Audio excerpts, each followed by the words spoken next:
Mais uma vez, boa noite a todos, que Deus esteja abençoando a cada um. Muito obrigado pela presença de vocês, mesmo que seja hoje um feriado, dia do trabalhador, não é dia do trabalho, é dia do trabalhador, ok? Então, nós estamos aproveitando esse feriado para a gente dar continuidade com as nossas aulas. E hoje nós vamos falar sobre organização, né? Organização bíblica da igreja, né? Ou do reino, né? Que a gente pode dizer assim, que Cristo estabeleceu. E não teve outra pessoa, foi mesmo Jesus que estabeleceu o reino dele, ou a igreja dele, aqui na terra. Então, nós vamos estudar um pouquinho, tratar, verificar biblicamente o que ele fala a respeito disso. Mas a palavra organização é algo que acho que deve fazer parte da nossa vida do início ao fim, né? Desde quando a gente já nasce, nossos pais já vêm nos instruindo a como ser organizado e não desorganizado. Então, deixa eu colocar a tela aqui para compartilhar com vocês a nossa aula.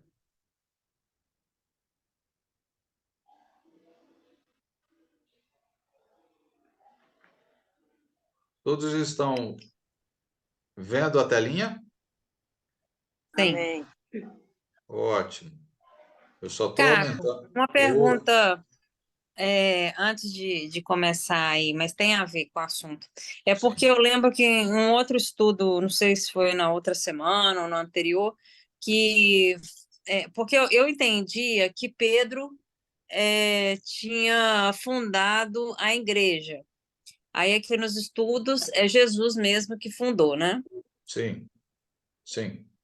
E aí teve um versículo que explicou que não era Pedro, aquele que Jesus fala que vai dar a chave para Pedro. Isso. Ali parece, né, me parecia que era Pedro, Jesus estava dando para Pedro para ele fundar a igreja. Se você puder me explicar de novo, né, por que não foi Pedro ali naquela passagem, Sim, por favor? sim. Santa Agrada, a passagem é de Atos, né? Abram lá.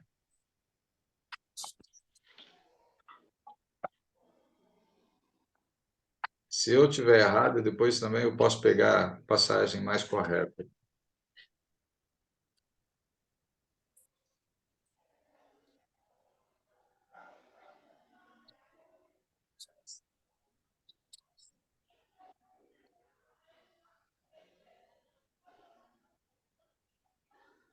É uma que ele fala que ele vai estar dando as chaves Sim, sim. para Pedro, sabe? Sim, eu lembro dessa. Eu só preciso agora lembrar onde está a passagem, né? Deixa eu só tentar ver se eu pego aqui rapidinho para vocês. Tá. Mas, enfim, nesse ponto, ele fala que às vezes a gente lê a passagem. José, você que está aí, ó, aproveita, tenta achar a passagem que fala a respeito disso, só para a gente adiantar também esse ponto, Tá, porque. é Mateus 16, 13 a 19. Ótimo, que bom, que bom. Nem todas eu tenho na cabeça para Não, eu lembrar. busquei aqui no Google, eu não tava. Eu Ótimo, que lembrava bom. que era Mateus, mas eu não lembrava exatamente. É isso mesmo, Mateus 16, 13. Mateus, deixa eu pegar aqui. Já leio com você. Vamos lá. Aprendi muito. Deixa eu ver a cara. Aproveitar e pegar a garrafa. Ok, deixa eu pegar aqui, ó. Vamos lá, vamos ler. Diz assim: quando eu perceber que tem algum som a mais, tá? Fora vocês, quando vocês estiverem falando é uma coisa, mas se tiver um som de fundo, eu vou desligar, tá? E aí depois, quem quiser falar, habilita. Mateus 16, versículo 13 em diante, diz assim: Indo Jesus para os lados de Cesareia de Filipe, perguntou aos seus discípulos: Quem diz o povo ser o filho do homem? E eles responderam. Uns dizem João Batista, e cada um estava achando que era uma coisa, né? Outros acham que é Elias, e outros Jeremias, ou algum dos profetas. Então, isso pairava na cabeça deles com relação a isso. Mas eu quero que vocês pensem desde o início, na leitura, de quem é que estava sendo tratado aqui? De quem é que estava se falando? Jesus. Ok, então o ponto é Jesus?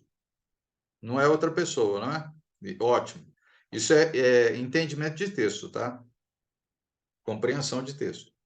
Aí no versículo 15, mas vós, continuou ele, quem dizeis que eu sou? Agora ele quer ouvir dos próprios discípulos, né? Então Jesus, ou melhor, aí 16, respondendo Simão Pedro, novamente, Pedro, ele sempre é o primeiro a responder todas as perguntas que Jesus fala, ele está no meio, ele quer receber, ele quer responder. Né? Ele é sempre prestativo. Pedro sempre foi prestativo. Né? Então, tu és o Cristo, o Filho do Deus vivo. Ok. Aí então Jesus vai falar o quê? Então Jesus lhe afirmou: bem-aventurado és, Simão Barjonas. Não era nem Pedro, né? É Simão Barjonas. Porque não foi carne e nem sangue que te revelaram, mas meu Pai que está nos céus é que revelou a você. Então, aqui o assunto, até aqui, a gente está falando sobre quem? Jesus. Né? Não importa se Pedro ainda, né, faça a questão ou responda aqui. E aí Jesus vai continuar falando sobre ele, porque o começo do texto fala sobre ele. Ele quer saber sobre ele, o que é que o povo está achando. E aí ele vai e traz assim, ó, 18. Também eu te digo. Mas como assim também eu te digo? Ué, Pedro não tinha falado? Falar, não, tu és o filho do Deus Altíssimo. Ok, então eu vou falar como eu também entendo. Também eu te digo que tu és Pedro. Agora, ele falou, como você confirmou, eu também confirmo quem você é. Né? E sobre essa pedra edificarei a minha igreja. Mas quem é o assunto? É Pedro ou é Jesus? Continua sendo Jesus. Ok? Agora ele coloca assim, olha, e sobre essa pedra edificarei a minha igreja. Bom, se ele vai edificar a igreja dele, vai ser em qual pedra? Em qual alicerce? É isso Não, que a gente precisa pensar. Pedro é alicerce de alguma coisa? de Pedro jeito nenhum. é só usar um pouco a questão da história, raciocínio, né? Pedro aqui ele estava ainda sendo ensinado por Jesus, ok? Ele não tinha recebido o dom do Espírito Santo ou o dom miraculoso, ok? E aqui o assunto é sobre uma pedra. Agora, a palavra Pedro significa Petros, pedra pequena, tá? O significado da palavra Pedro é pedra pequena. Então, pedra pequena não é base de alicerce nenhum. E se pensar em base de alicerce para implantar uma igreja, ou, no caso, o reino, tem que ser Jesus, porque Deus é quem enviou Jesus para ser o alicerce dessa igreja. Então, nunca vai Uhum. ser Pedro, ok? E aí ele continua. E as portas do inferno não prevalecerão contra ela, contra a igreja de Jesus. Até porque qualquer um, né, pode tentar destruir e a igreja nunca vai ser destruída. Lembra que ele falou isso, né, nas mensagens dele, que o reino dele ninguém destruirá. Aí ele vai continuar, porque ele está falando de Pedro, né? Porque Pedro é o cara que está falando. Ok, então vou aproveitar Pedro, né? E aí no 19 ele fala assim, olha, dar-te-ei as chaves do reino dos céus, né? O que ligares na terra terá sido ligado nos céus, e o que desligares na terra terá sido desligado nos céus. Nós entendemos, podemos dizer de duas formas, tá? Podemos dizer, e aí eu quero que vocês também respondam. porque senão só eu que às vezes vou ficar dando resposta. Qual era o assunto? Jesus. Ok? Sim. E agora Sim. ele trata sobre a igreja. Ele está falando com Pedro. E Pedro recebe algo, sim e não. Ok? Eu vou colocar assim, eu quero que vocês entendam os pontos. Bom, contra quem o inferno não vai prevalecer? É contra Pedro ou contra a igreja? Contra a igreja. Ok. Então, eu quero só que vocês vão sugando informações e pontos sobre o texto. Dar-te-ei a chave do reino dos céus. O que ligardes na terra terá sido ligado nos céus, e o que desligardes na terra terá sido desligado nos céus. Quem tem poder para isso? É Pedro ou a igreja? Igreja. Ótimo. Ah, ele vai dar a chave do céu para a igreja, é isso? Isso, no sentido de que a igreja é que tem poder. Mas num outro sentido, é interessante você parar e pensar nisso, porque às vezes a gente fica analisando. Alguns têm uma ideia de que é para Pedro, porque foi Pedro que respondeu. Mas o assunto não era Pedro, o assunto era Jesus e a igreja. Ok? Jesus e a igreja.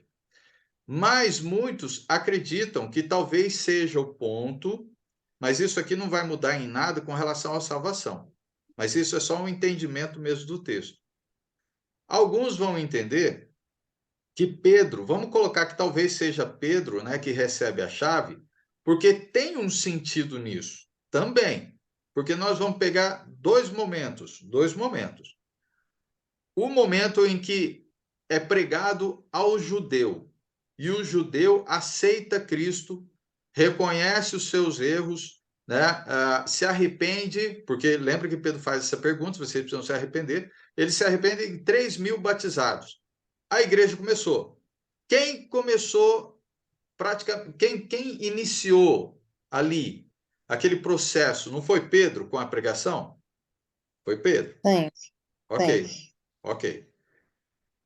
Bem, qual foi o povo? Foi o judeu. Não poderia ser o gentil nunca, porque primeiro Jesus tinha falado que ele viria primeiro ao judeu. Judeus. Então é o judeu quem tem que receber primeiro. Mas ele veio para todo mundo, mas ele deixou claro que veio primeiro ao judeu. Só que ele não falou que ele iria deixar o gentil. Não, primeiro ao judeu, depois ao gentil. A gente vê essa combinação de palavra quando a gente vai lá para Hebreus. Hebreus fala, né? E os apóstolos, Paulo falou também, primeiro ao judeu, depois ao grego, entendeu? É a mesma coisa, primeiro ao judeu, depois ao gentil. Esse é o sentido de que primeiro veio para um, depois para o outro.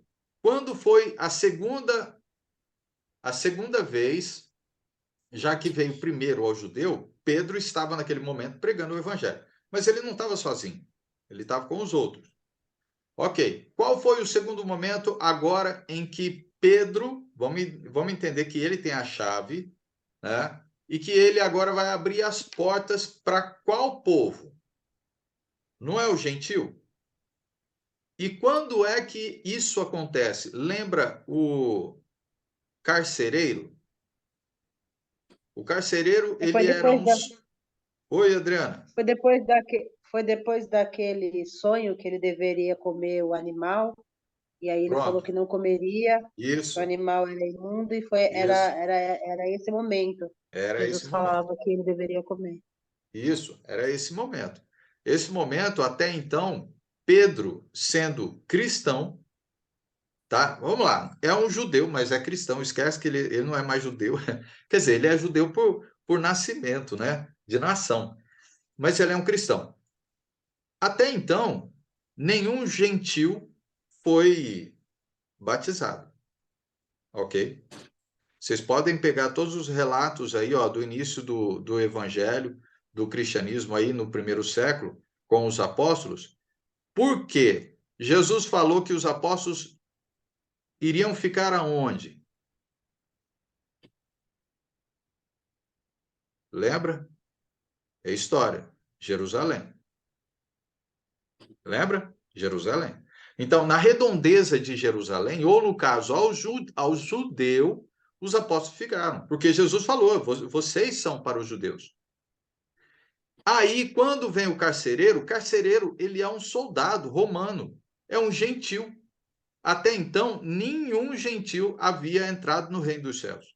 Por isso que a gente fala que Pedro, ele tem a chave, porque foi praticamente esse sentido, de que ele abriu a porta dos céus, né, do reino dos céus, para o judeu, e depois ele abriu a porta do reino dos céus para o gentil.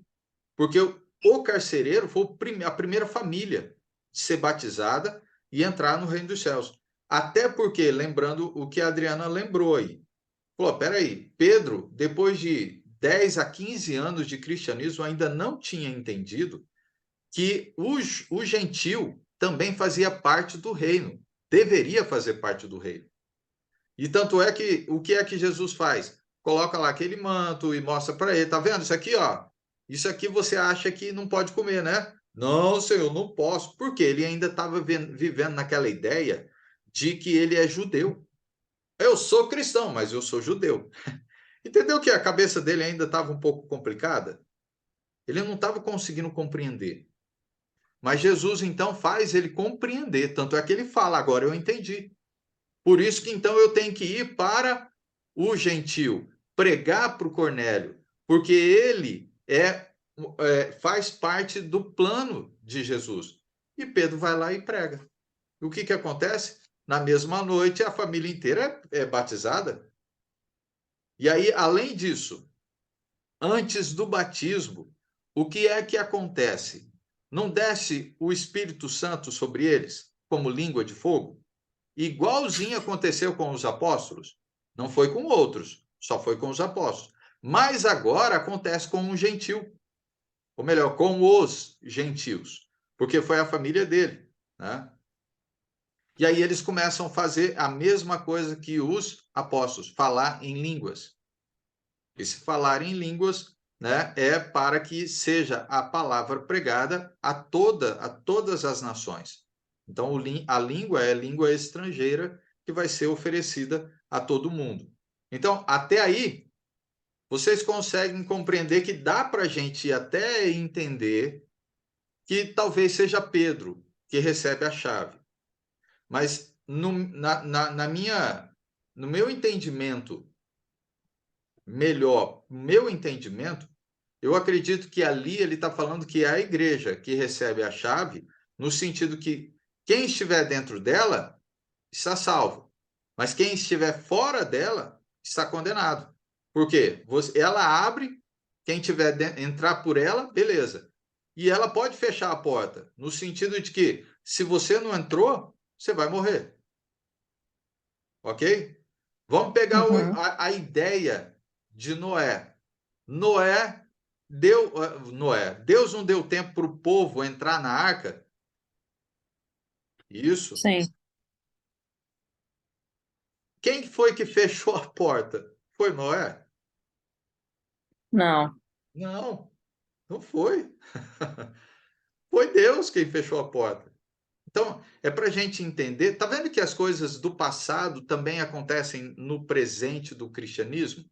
Muita coisa é usada como base e a gente consegue compreender. Então, aqui acontece a mesma coisa. A igreja tem o poder de trazer a salvação, porque é pela igreja que vem a salvação. E se a pessoa rejeitar a igreja, ela não tem a salvação. E vai chegar um momento que vai ser fechada a porta. Quem tiver dentro, amém. Quem não tiver dentro, né, sinto muito, mas não recebe a salvação. Até aqui, conseguiram compreender? Sim, sim. É Ótimo. porque antes de estudar a Bíblia, a primeira vez, né, para ser batizado, antes eu era católica, aí, Sim. né, meio que ficou na minha ideia, e depois eu li a Bíblia, né, a primeira vez que eu li, eu falei, não, ok, é Pedro mesmo, né, e aí naquela aula vocês falaram que não tinha sido, mas agora eu entendi, sim. Ótimo. Realmente, é melhor, né, esse entendimento que a igreja, realmente. Sim, concordo também.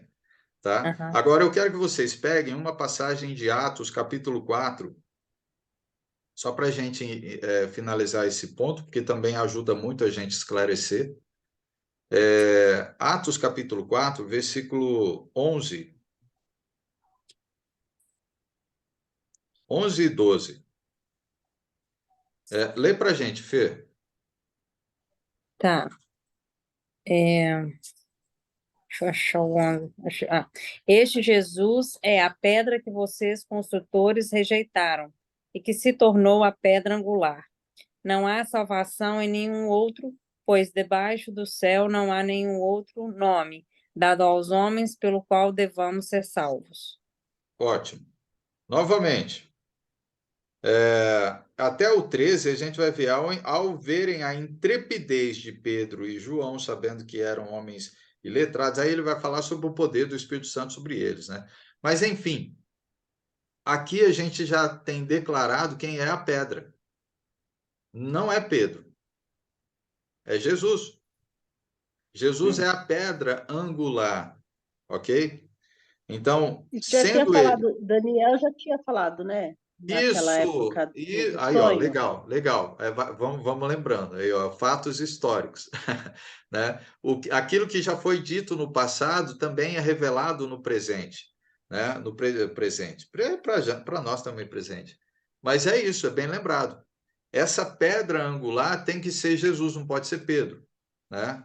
Tem que ser Jesus. Aí até mesmo um pouco mais à frente, né, no capítulo 4, a gente já vê declarado que Jesus é a pedra angular, né? E não há salvação nenhuma, né? Se não for por ele. Bom, eu acho que deu para a gente compreender, esclarecer esse ponto, até mesmo talvez essa ideia, né? De que Pedro tem a chave ou é a igreja que tem a chave, né? Eu acredito, prefiro ficar com a ideia de que a igreja tem a chave, porque ela tem poder, né? Não era Pedro, porque se fica como Pedro, tá? Não está errado no sentido que Pedro aparece nos dois momentos, do judeu e do gentil. Pedro, ele inicia, a gente até pode dizer, até poderia dizer, mas eu ainda prefiro dizer que a igreja é quem tem o poder, né, para, vamos dizer, né, que você está no reino ou fora do reino, né? Mas, enfim, eu acho que... Só uma perguntinha só. Oi, Essa José. chave aí, essa chave que está no 19, não é o Evangelho? Dá-te a chave do reino. Aí, ó, tá vendo? Outro ponto que já vai trazendo clareza maior. Tá vendo? Jesus é a chave. E se Isso. Jesus é a chave, Jesus é a pedra, Jesus é tudo. Talvez a gente possa colocar que o evangelho é a chave. Não está errado, porque está mais certo, talvez, do que falar que Pedro é a chave. Eu digo que é a igreja porque o assunto tratou sobre a igreja. Mas dentro da igreja, para você pertencer, o evangelho é a chave. Porque não foi o que Pedro falou? Claro, vocês precisam Ele aceitar. pregou, né? Ele pregou, Isso, né? isso aí, tá vendo? Olha só, trouxe, eu acho que um pouco mais de clareza ainda para nós, né? Que então essa chave é o evangelho que foi deixado aos apóstolos. Essa chave vai abrir portas para todo mundo. Abriu primeiro para o judeu e depois abriu para o gentil. Ótimo, muito bem Ô, colocado. Caco, Oi.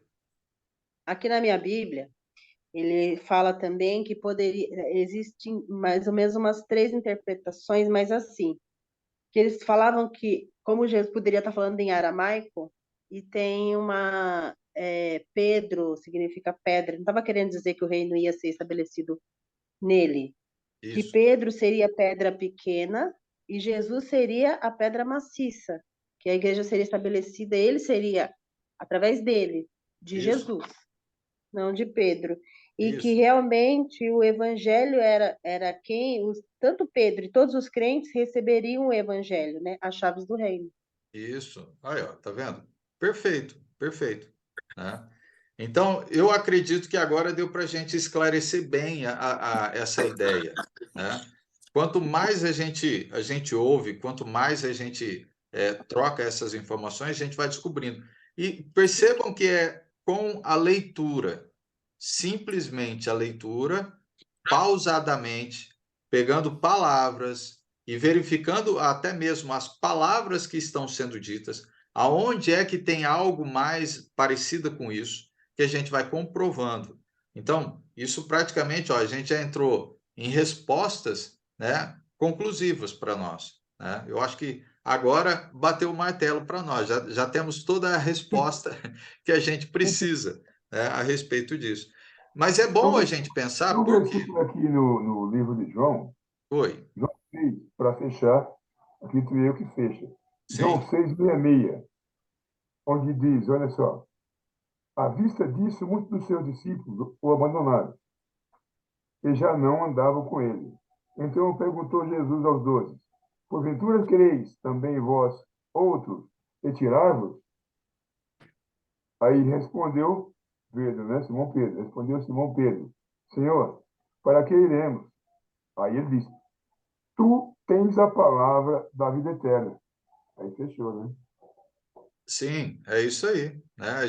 Vai tudo indo para um mesmo sentido, né? Sim, Jesus é a palavra, ele mesmo, ele não é o verbo, sim. ele é o verbo, né? O verbo andou com Deus, estava com Deus desde o início e para nós hoje, né?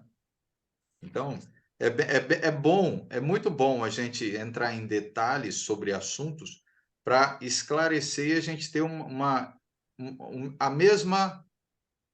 o mesmo entendimento, ok? Porque existe o entendimento de que Pedro é a pedra angular e que a igreja foi estabelecida em cima dele. E aí alguns dizem que Pedro foi o primeiro papa, né?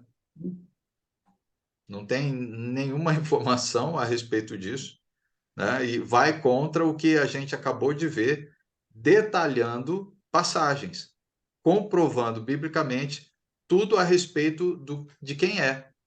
O que é essa chave, a gente já verificou o que é a chave, e quem é a pedra, né? Então a gente já praticamente já tem a resposta de tudo que a gente quer a respeito desse assunto. Que bom, ótimo. Bem, esclarecido a respeito disso, vamos então tentar esclarecer outras coisas, e que não são poucas. Então vamos lá. Dentro da nossa lição, a organização da igreja bíblica, né? Não outro tipo de igreja, mas vamos lá. Deixa eu ir passando as telas. No Novo Testamento, ou melhor, no estudo do Velho Testamento, vemos a atenção dada por Deus à organização e notamos a punição divina quando alguém ignora o que ele estabeleceu. E aí nós temos vários exemplos. Mas é o mesmo ponto que eu gostaria de, né, tratar com vocês. Nós temos várias passagens, eu vou pegar. Mas é a mesma coisa.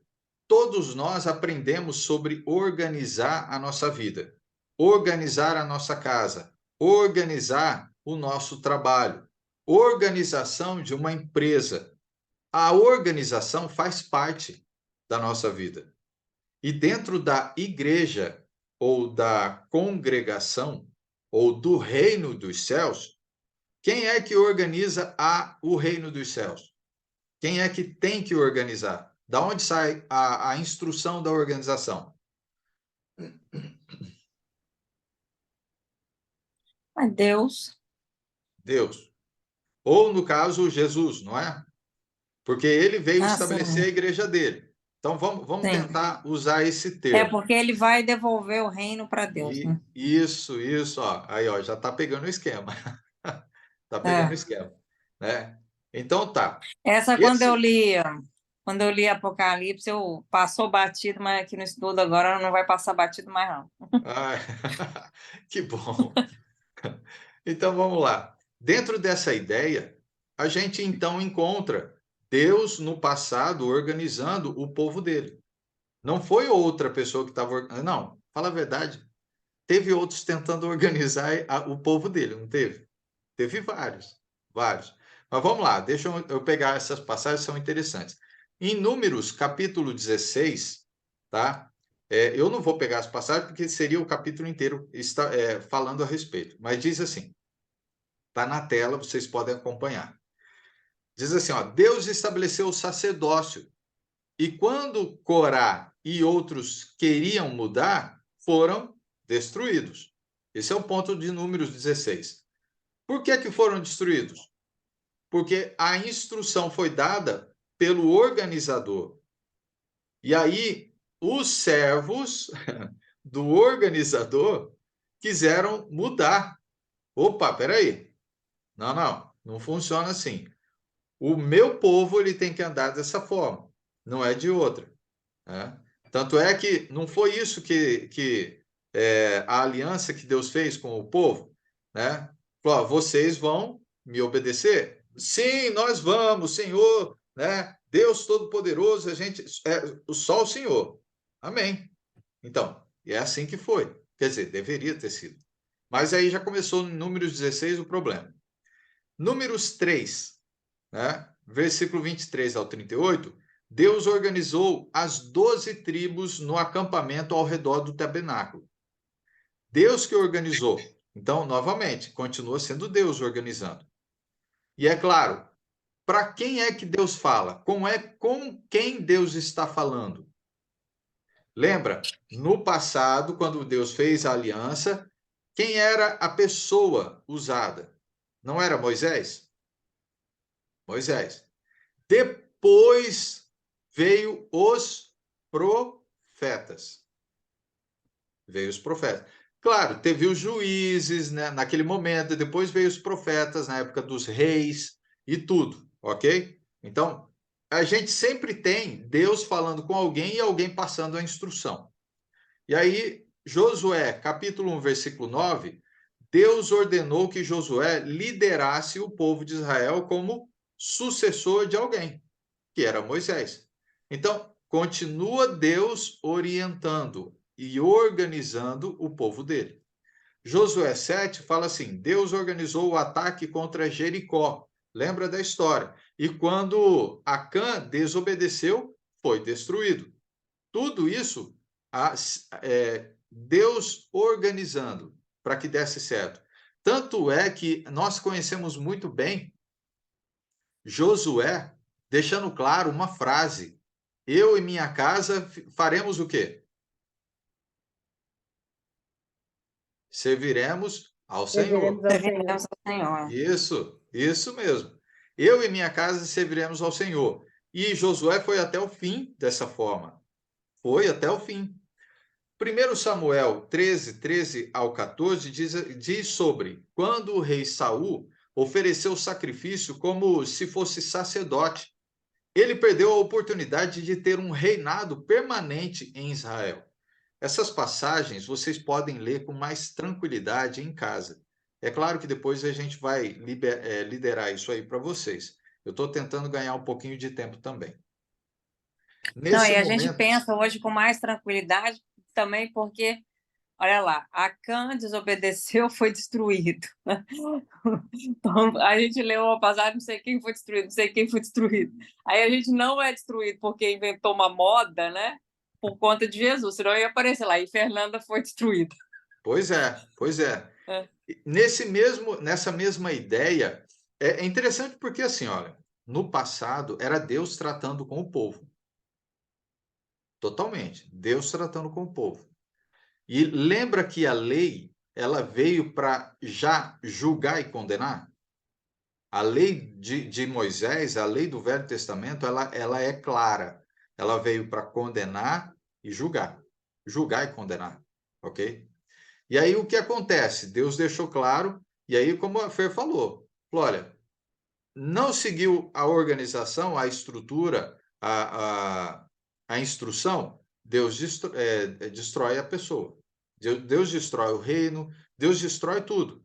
Porque não estão seguindo as orientações. A perfeição está em Deus. Vamos colocar assim, tá? Porque é o Velho Testamento. A perfeição está em Deus. Então, se alguma coisa for feita diferente do que Deus deixou claro, deixou a instrução, deixa de ser perfeito. Ah, mas isso ou aquilo. Porque olha só, a gente tem esse momento aí, ó, de Corá, quando tentou mudar, ele foi destruído. Ele tentou dar uma mãozinha, vamos facilitar a vida de Deus, né? Porque a gente está aqui no mundo, Deus está lá no céu, acho que Deus não está sentindo muito bem, aqui funciona de outro jeito.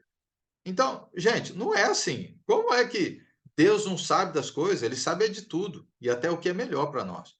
Aí acontece a mesma coisa com Saul. Saul desobedeceu. Saul tentou ganhar tempo, vamos dizer assim, né, para receber as bênçãos de Deus. Foi lá e fez sacrifício no lugar de um sacerdote. Mas ele não era sacerdote, por que ele foi fazer isso?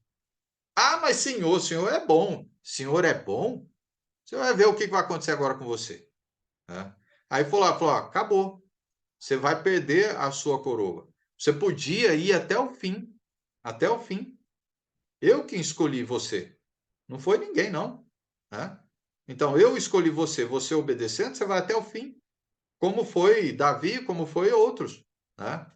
Mas, enfim, também acontecem essas situações. E não muda hoje. Não muda. A única coisa que a gente vê diferente dessa situação é assim. Em Jesus, diferente de Deus, não que Jesus é mais bonzinho, não é, não é. Ele continua sendo justo porque Jesus é Deus também.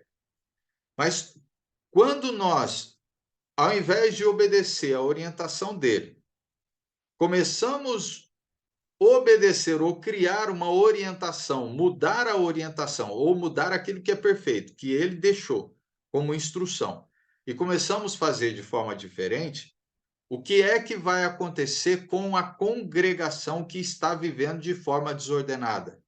Isso significa toda ela. Quem estiver junto dessa congregação, que estiver vivendo de forma desordenada, vai pagar o preço que tem a consequência.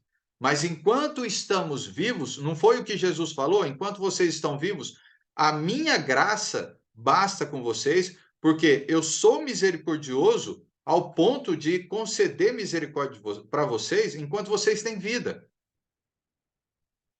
Eu posso conceder o perdão a vocês enquanto vocês têm vida. Mas se vocês morrerem e não se arrependerem das coisas erradas, vocês vão perder a salvação. Mas, enfim, agora eu quero chegar ao ponto. No Novo Testamento, já que a gente está falando sobre esse assunto, né? Quando foi que Jesus condenou uma congregação no Novo Testamento? Quando foi? Ou por que que isso? Por que que... Vamos lá, pega o livro de... Eu vou pegar só o livro de Apocalipse. Apocalipse tem as 7 cartas, porque Apocalipse é uma carta, ou é uma carta dentro de 7 cartas, ok? As cartas que foram escritas foram para as igrejas ou congregações locais. Locais. E existiu pelo menos 5 dessas igrejas, vou lembrar uma delas. Efésios. Efésios já tinha sido escrito uma carta, Paulo escreveu, exortando aqueles irmãos ali no primeiro século, né, que eles estavam vivendo de forma errada, desvalorizando os próprios entre eles. O judeu se achava o melhor e o gentil se desmerecendo e sendo desmerecido pelo próprio judeu, que era cristão. Então, isso estava acontecendo ali. Ok. Mas vai lá em Apocalipse, Efésios, novamente, a carta escrita a Efésios, que se eles não corrigissem o que estava acontecendo de coisas erradas dentro da igreja, a congregação inteira estava vivendo de forma desordenada. Porque alguns estavam ensinando de forma errada, ensinando coisas que Jesus não tinha ensinado, eles estavam vivendo de forma com instruções além daquilo que Jesus tinha dado. E aí, então, Jesus escreve essa carta aos Efésios lá. Qual era a condenação? Lembra? tinha condenação. Eles iriam perder algo. Eu não lembro da condenação. Eu só lembro que as únicas que não foram criticadas era a igreja de Filadélfia e de Esmirna, né? Eu acho que sim, Mas... foram duas.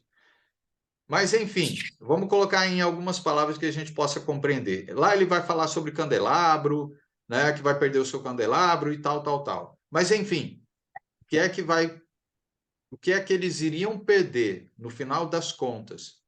Seria a coroa da vida.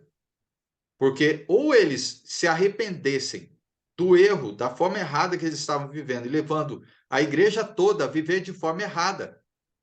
Então, se você ensina algo que vai além do ensino, a igreja não vai viver da forma que está sendo ensinada pelos pastores, pelos professores, pelos pregadores, evangelistas. Estão ensinando coisas que vão além. E a igreja está vivendo daquela forma. A igreja toda vai ser condenada. Não é só o pastor que ensinou errado. Não, a igreja toda iria ser condenada. Entendeu? Está vendo que a condenação ou como que eu posso colocar? A consequência ainda existe para aquele que viver de forma desordenada. No passado, era ali, fez, condena, fez, julgado e condenado, já era ali. Não esperava ele se arrepender, nem nada. Fez, já dou a condenação para ele. Pronto. Agora, em Jesus, não. Ele ainda dá tempo para nós, enquanto temos vida, para a gente corrigir os nossos atos errados. Porque o sangue dele continua nos limpando, enquanto nós nos arrependemos dos nossos atos errados. Ok? A igreja é a mesma coisa. Então, assim, é só para a gente entender que no passado e no presente é a mesma coisa. Não mudou com relação à justiça de Deus. Ok. Na continuidade da tela, diz assim, ó, ter boas intenções não significa estar correto diante de Deus, ok? Ter boas intenções não significa estar correto diante de Deus. Pegando no passado, qual foi a boa intenção de Saul quando ele fez sacrifício no lugar do sacerdote? Não era para receber a bênção de Deus? Porque ele estava querendo receber a bênção de Deus. Mas o sacerdote estava demorando para chegar. Ele falou assim, vou adiantar esse processo. Espera aí que está demorando demais. Aí, ó, o que aconteceu? Ele recebeu alguma bênção? Ele recebeu a maldição de perder o lugar que Deus tinha dado para ele. Então, não é de boas intenções que a igreja vive. Não é de boas intenções que o cristão vive. O cristão vive de intenções boas de Cristo, de viver nas intenções boas ou nas instruções. Não é de boas instruções. O cristão vive de instruções de Cristo. Acabou. Eu acho que basta. Não vamos tentar inventar mais coisa, não. Eu acho que vai ficar mais complicado para a nossa vida. Então, o cristão não vive de boas intenções, querendo inventar coisa, porque acha que isso é bom, que não tem nada de mal, nada disso, nada daquilo, né? E tudo de bem, tudo de bom. Não. Então, olha só, esses exemplos que nós vimos nos mostram que Deus tem padrões de organização. Padrões. Se a Fernanda, que ela é a dona da casa, colocar o sofá virado de frente para a janela e chegar alguém e mudar o sofá, colocar de costa para a janela, o que vai acontecer? A ira da Fernanda vai acontecer. A ira dela vai acontecer. E ai daquele que estiver ali. Tem que deixar a ira não acontecer, né? Vai arrumar o sofá e gritar. Aí, deixar a ira não acontecer. Mas esse negócio de boas intenções é uma das coisas que mais choca quando a gente, assim, que a gente fala com não cristãos, né? Porque morre qualquer famoso, morre qualquer pessoa da família, né? Não, Deus está recebendo no céu, não sei o quê. E aí faleceu uma pessoa. da minha família e conversando comigo, falei assim, a gente não sabe, né? Isso foi dado assim, nossa, que coisa feia de se falar, né? Eu falei, mas a Bíblia não diz que é bem assim, né? É, As pessoas chocam quando ouvem isso. sim. Não, e a verdade é um fato para nós, e até mesmo porque a Bíblia deixa claro isso, que a verdade para uns vai ser tão dolorida que você pode falar a verdade até com carinho, mas ela vai entrar de uma forma dolorida na vida da pessoa, porque ela vai querer ir contra, ela não quer aceitar essa verdade, né? Mas, enfim, é uma situação em que todo mundo vai passar, quem não passou vai passar, numa situação dessa, né, de parentes falecerem, e nós sabemos muito bem se eles estavam no reino ou não, né? Nós temos a resposta. Às vezes a gente vai evitar um pouco para não causar um mal maior naquele momento. Então, a gente deixa para lá, né? Mas, enfim, se alguém perguntar, você vai falar uma mentira? Falou, eu não é bem assim, mas um outro momento a gente conversa, né? Um outro momento a gente conversa. Bem, o ponto é, e a Igreja de Deus? Tem padrões ou não? Né? A igreja, o corpo, né? O reino de Cristo, tem padrão? Acredito que sim. Então vamos lá. Será que Deus deixou um padrão de organização a ser seguido por cada um de nós? Será que a gente tem que seguir esse padrão ou não? Jesus falou para a gente pregar o evangelho, a gente prega. Né? Mas aí começou uma igreja lá na cidade, como que a gente vai organizar? Bom, vamos sentar entre nós, a gente decide como que vai ser. Será que é assim? Né? Não é. Acredito que não. Isso que a gente vai precisar verificar. Então, onde podemos ver a organização da igreja ou a organização do reino? A Bíblia? Sim, na Bíblia. No Novo Testamento, ele revela a organização central e universal da igreja. Não está no Velho Testamento. A organização da igreja bíblica, a igreja que Cristo estabeleceu, está no Novo Testamento, não está no Velho, ok? Então, o Novo Testamento se refere à igreja, num sentido universal. A gente vamos tratar nesse sentido, ok? Igreja é uma só, não tem duas, não tem três, não pode ter igrejas com doutrinas diferentes, porque Jesus trouxe só a igreja dele, só um ensinamento, não pode ter dois, e até às vezes a gente fica discutindo, ou alguns discutem que não, cada um tem uma interpretação da Bíblia. Cada igreja tem a sua interpretação. Errado. Porque é uma Bíblia só, como que cada um vai interpretar diferente? Aí praticamente, aí a gente está chamando Deus de confuso. Jesus é confuso. Né? Jesus não sabe nem o que escreve. Pô, será que é isso? Cada um vai entender de forma diferente? Ao invés de ter união, o que vai acontecer? Jesus falou que é para todo mundo viver unido. Peraí, por que cada congregação está vivendo de forma desunida? Né? Cada um fala uma coisa, cada um faz algo É, diferente. e a Bíblia fala que Deus não é um Deus de desordem, né? Isso, aí, ó, bem lembrado. Não é Deus de desordem. Então, olha só, num sentido universal, a gente traz a referência da igreja, abrangendo o mundo inteiro, tá? Mateus 16, 18, Efésios 3 e 10, né? Efésios 5, 23, Colossenses 1 e 18. Mas pega lá, Efésios 3 e 10. Vamos lá em Efésios. Efésios traz muita orientação para nós.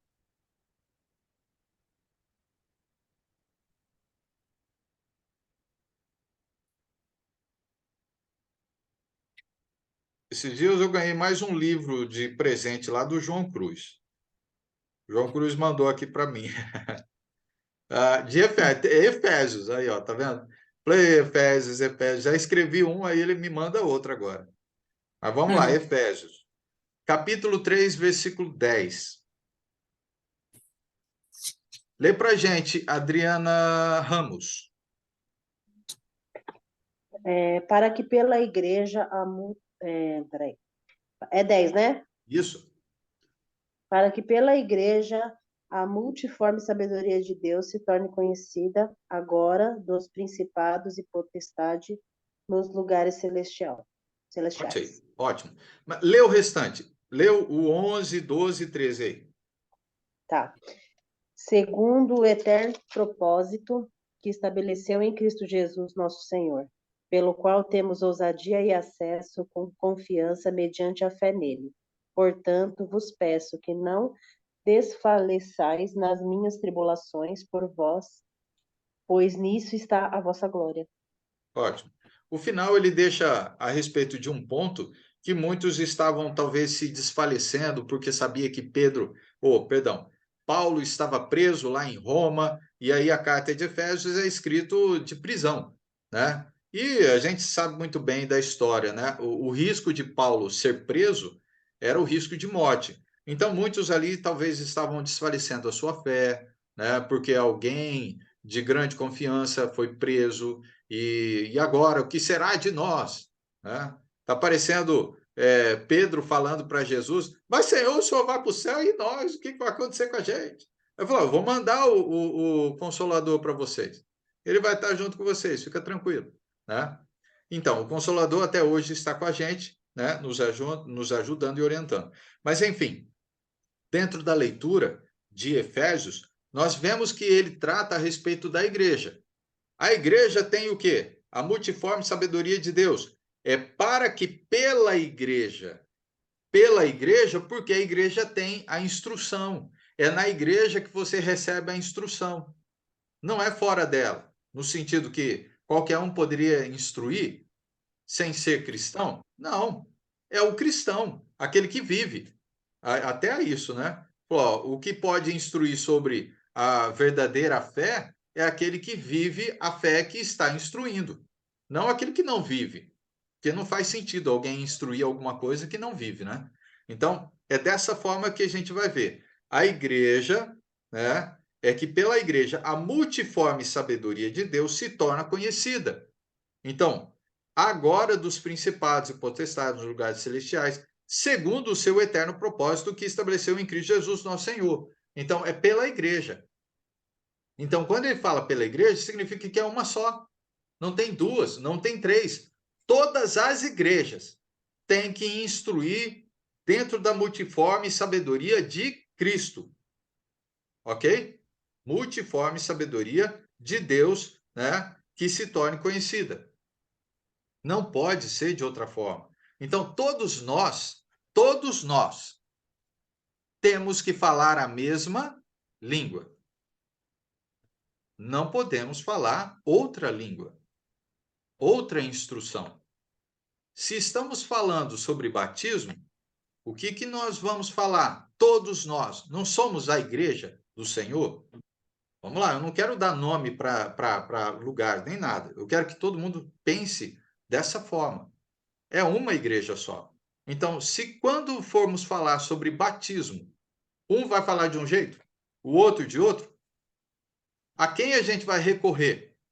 Ele não está falando que é segundo o propósito que Cristo, que foi estabelecido em Cristo, conforme a vontade dele. Então, eu vou em Jesus e pergunto, Jesus, o senhor falou sobre batismo. O que é que o senhor falou sobre batismo? Batismo é isso, isso e aquilo. É assim que você vai fazer, assim, assim, assado. Acabou. Pronto. A resposta está sempre nele, né? A resposta está nele. Ele é, antes de tudo, ele é sobre todas as coisas, né? Deus não entregou nele, né, tudo, porque não foi em Mateus, eu só lembrar aqui, Mateus mesmo, Mateus 28, não foi em outro, então a gente não pode buscar recurso em outro, ou instrução, né? Jesus, aproximando-se, falou-lhes, dizendo: toda autoridade me foi dada no céu e na terra. Pronto, toda autoridade. Então, tudo que você precisar saber, a autoridade é Jesus, ok? Então, vamos lá. O único cabeça universal e central da igreja é Cristo. Não pode ser outra pessoa. Nós passamos pela aula, pela lição sobre autoridade bíblica, da igreja, a autoridade religiosa, né, o assunto, a autoridade religiosa. Que então nós verificamos que Jesus é a autoridade religiosa, mas muitos usam o pastor que é a autoridade religiosa. Então o que ele falar está falado. Está errado, porque ele não é a autoridade. A autoridade religiosa bíblica é Jesus. É Jesus quem coordena a sua igreja, quem instrui. Toda a instrução é dele. O pastor, presbítero, que seja pregador, missionário, todos vão falar uma única instrução que veio de Cristo. Não dele, mas de Cristo. Então, o único cabeça universal e central da igreja é Cristo. Não pode ser um pastor, pregador, não pode ser nada. Nem papa, nem ninguém. É Jesus. Se ele falou, está falado. Ah, mas o meu pastor disse porque ele é ungido de Deus. Bom, aí esse ungido é outra coisa. E aí a gente pode verificar se existe base para dizer que todo mundo é ungido ou não. Quem é ungido, quem não é ungido, porque senão daqui a pouco tem uns que é melhor que outros, sendo que Jesus falou que ninguém é melhor que ninguém. Ok? Mas vamos lá. A figura usada como ilustração é o corpo, que a gente já sabe muito bem que é a Cristo, a igreja. Onde Cristo é o cabeça e a igreja o seu corpo. Então, essa instrução a gente já até conhece muito bem, que os apóstolos falaram isso, e Paulo fala muito a respeito sobre a igreja ser o corpo, né, e Jesus o cabeça, né, desse corpo. Então, esse é o sentido correto. Tudo que nós precisarmos de orientação, vamos no cabeça. E não no que o pastor disser, mas no cabeça. Ah, mas se o pastor disser algo diferente, o que é que nós vamos fazer? Vamos ficar pode chegar, depois deve pedir ele para conversar, chamar ele para conversar, né? Falar, pastor, o senhor falou isso ali e tal, mas aqui na Bíblia está falando assim assado, né? Sim, sim. O que é que nós normalmente precisamos fazer? Lembra que existe uma instrução que Paulo dá a Timóteo, né? E ele lembra sobre o Evangelho, mas enfim, a Escritura.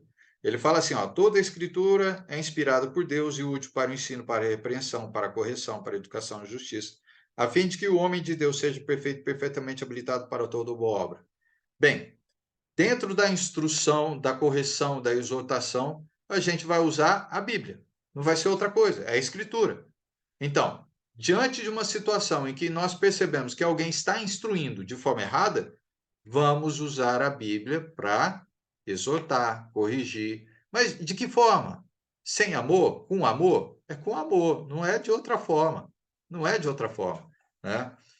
Mas há necessidade de correção. Ah, mas e aí? E se ele não aceitar a correção? A Bíblia fala como é que a gente trata situações dessas situações.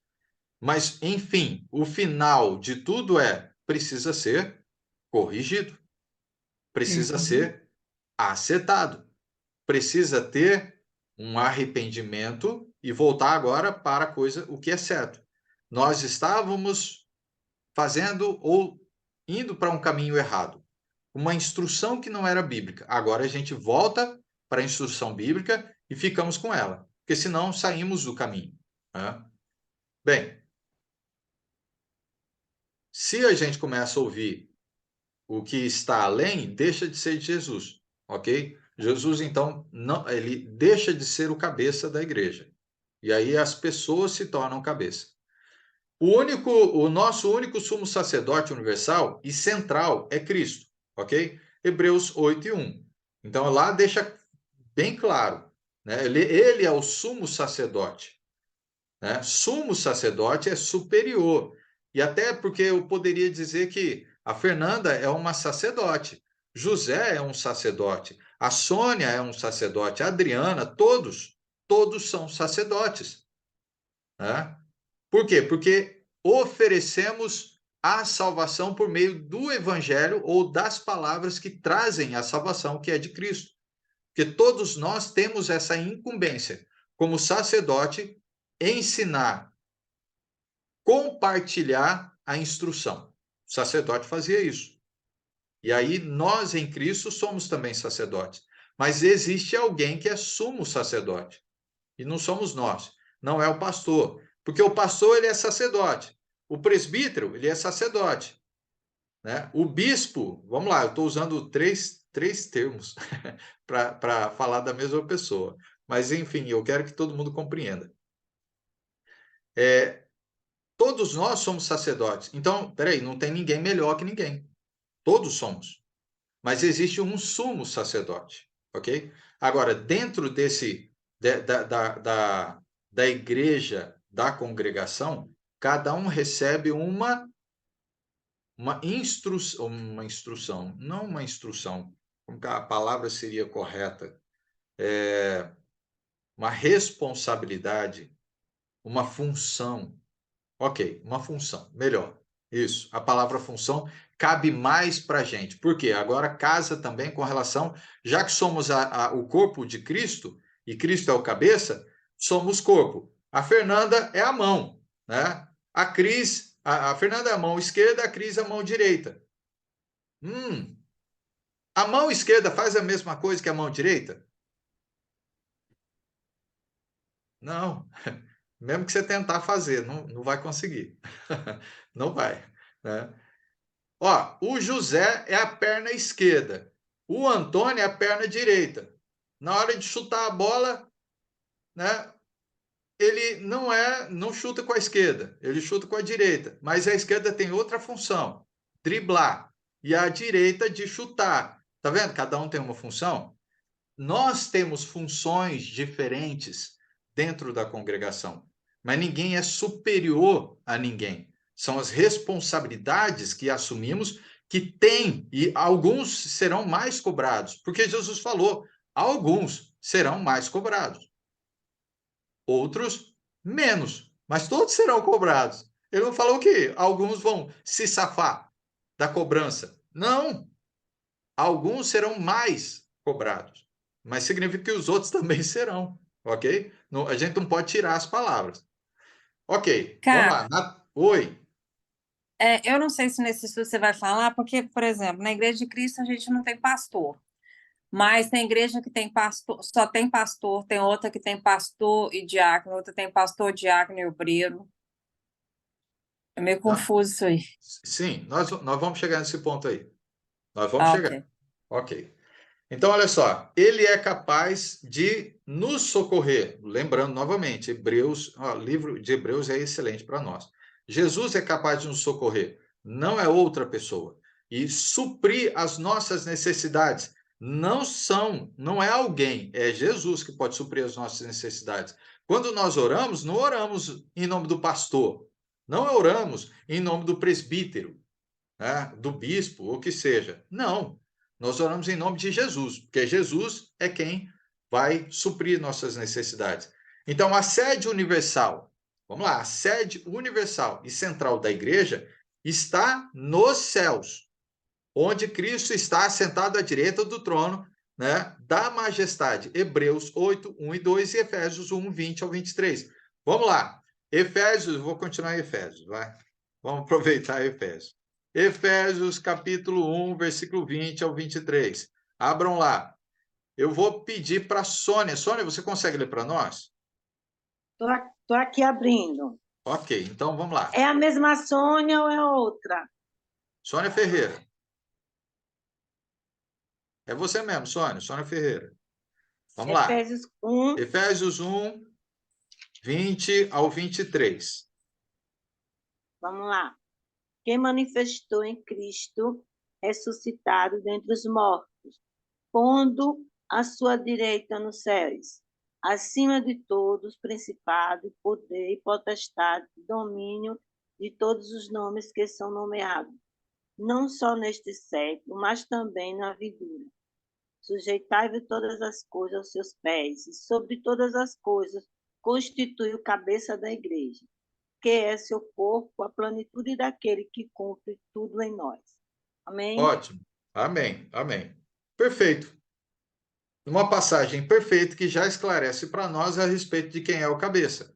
Não pode ser nenhum homem, mesmo que ele tenha uma função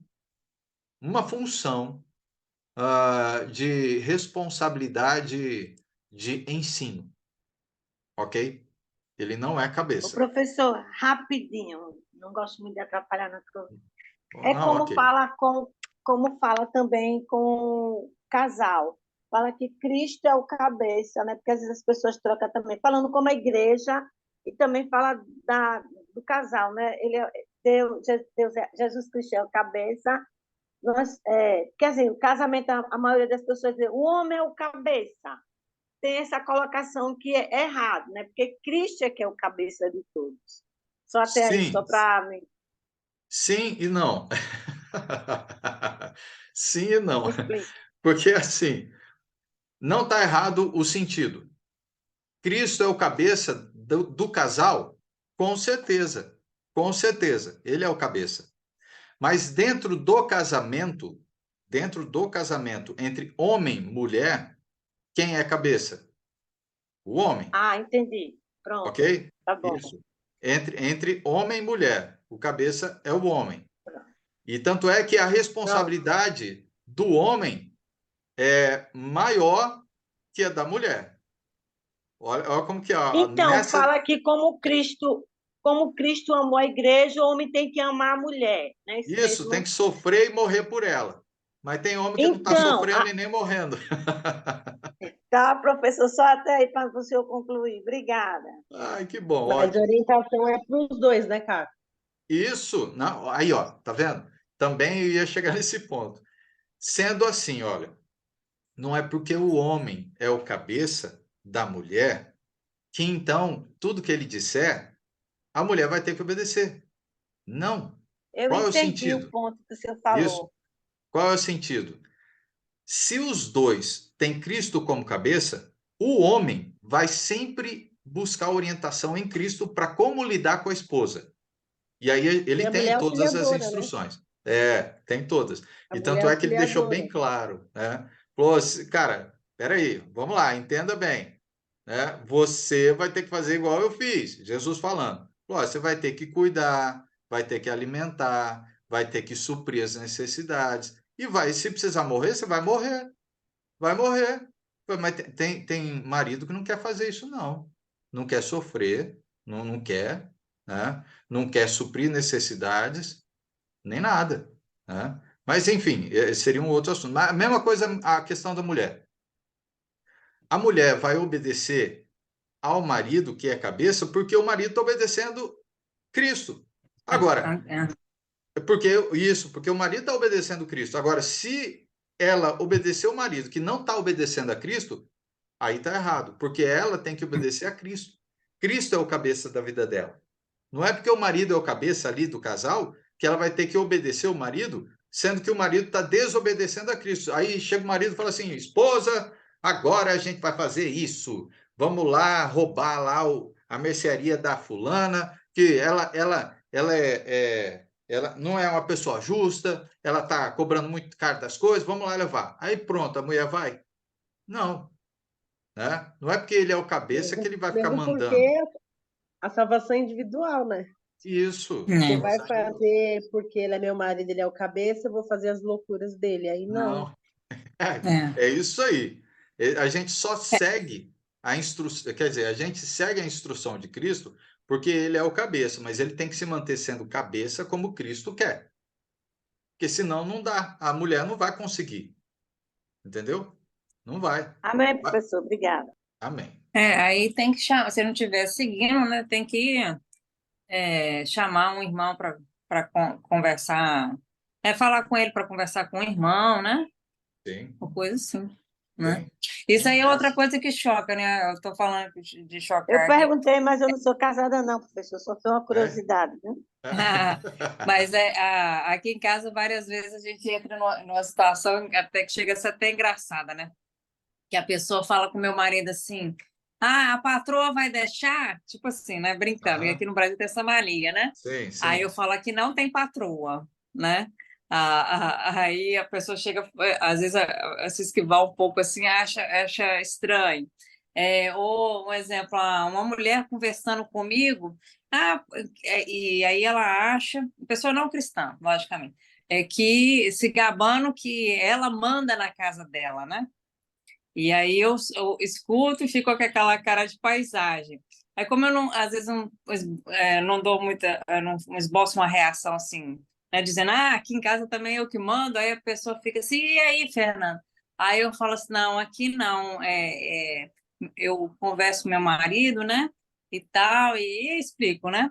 E aí a Sim. pessoa, mas casada há tanto tempo, né, que eu tenho 28 anos de casada. Aí a pessoa fala assim, casada há tanto tempo, você ainda não, não esqueci a palavra, mas tipo assim, adestrou ele ainda não? Aí eu fico assim, tem gente que fala Gente umas do coisas céu. meio doidas assim, né? Aí eu É, falo assim, não, aqui o meu marido toma as decisões e eu procuro ajudá-lo, né? Que a Bíblia fala isso, para nós mulheres ajudar aos maridos, né? E a pessoa fica toda desconcertada, do tipo assim, ser maluca, né? Mas sim. é porque Elas não as entendem mulheres isso. não estão acostumadas a ouvir essas coisas, né? Não, não estão, não estão. Ou me Mas acham banana, ou acham que eu tô falando, fiquei doida, uma coisa assim. não, esse é por falta de conhecimento. Por isso que muitas famílias, muitos casais vivem de forma preocupante, que tem casais que não dura 5 anos, né? Não chega nem o sétimo ano, que é os 7 anos da crise. Que aqui no Brasil fala isso, é os 7 anos da crise. No sétimo ano você vai sofrer assim, assim, assado. Falei, gente, a gente vem sofrendo do início ao fim, porque cada um é um mundo diferente. São gostos, princípios diferentes no sentido de família, porque assim, os pais têm costumes e os filhos levam os costumes. Então, a mulher levou o dela, o marido levou o dele, né? Fora isso, tem a personalidade. Não é fácil lidar, né? Mas quando a gente busca a instrução de Cristo, as coisas estão certo. Estão certo porque cada um tem uma função. E aí, quando nós assumimos a nossa função como esposa, função como marido, olha, as coisas dão certo. Dão certo, né?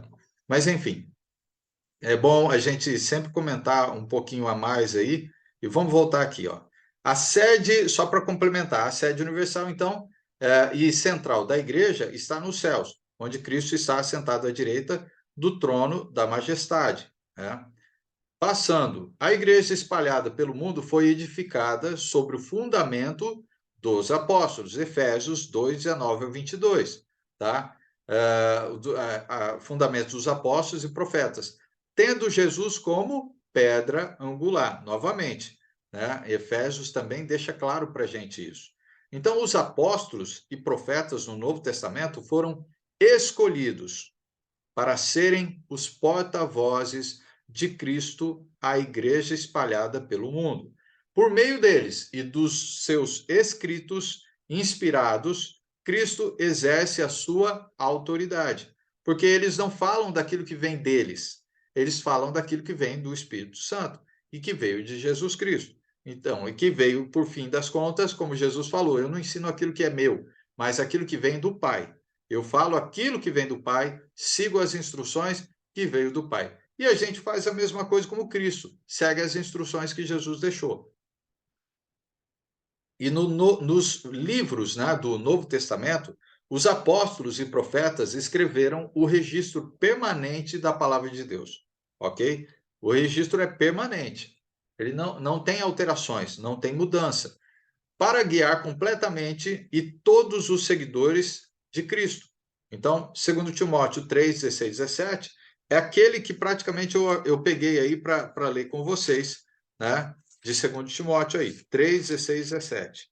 Né? Toda a escritura é inspirada por Deus e útil para ensino, para repreensão, para correção, para correção e para educação na justiça, a fim de que o homem de Deus seja perfeito, e perfeitamente habilitado para toda boa obra.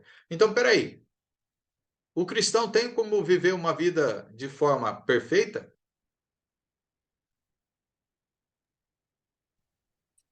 Ou não? Perfeita não, porque a gente não é perfeito. Né? Não, tem como a gente viver uma vida de forma perfeita. Tem. Nós é que não Tem. somos, nós é que não somos Ah, sim, perfeitos. tá. Né? Tem o manual, mas a gente. Isso, é isso é esse o ponto. A palavra é perfeita, Jesus é perfeito, ok? Então, quando nós seguimos a instrução de Cristo, nós somos chamados como? Perfeitos também, porque vivemos na perfeição dele. Paulo vivia na perfeição de Cristo? Sim. E uma das coisas que ele deixava claro, ele também pecava. Ele falou. E ele fala que ele lutava diariamente para não pecar. Lutava diariamente para não pecar. Mas nós temos a instrução que é perfeita, que nos leva à perfeição.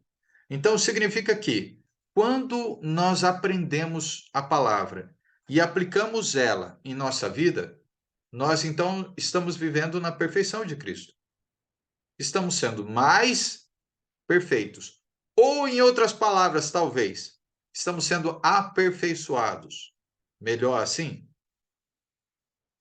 Aperfeiçoados, ok? Assim é melhor. Né? Ai, ai. Então vamos lá. Isso se aplica à organização da igreja, aos cultos da igreja, aos planos de salvação e tudo que envolve a igreja. Porque nós temos a instrução sobre como o cristão deve viver. Mas tem a instrução como a igreja deve agir, deve viver? Sim, tem. Porque a igreja não é nossa, a igreja é de Cristo. E é ele quem A tem a instrução. organização da igreja, você vai falar nessa aula? Sim, estou chegando lá. Ah, tá. Estou chegando lá. Como que eu posso dizer? Eu estou construindo a ideia para vocês, tá? Porque eu preciso construir a ideia usando a base de instrução. Então, Cristo é quem vai trazer essa base para nós. Vamos lá. Podemos então entender a organização universal da igreja. Organização universal significa que todas as igrejas deveriam ter a mesma organização, certo ou errado? Certo. Ok, todas. Mas a gente vai chegar a um ponto que vocês vão entender que umas conseguem organizar, vamos colocar assim, tá? Vai chegar um ponto que a gente vai falar. Umas têm presbítero, outras não. Ou, em outras palavras, um tem pastor e outra não. Ok?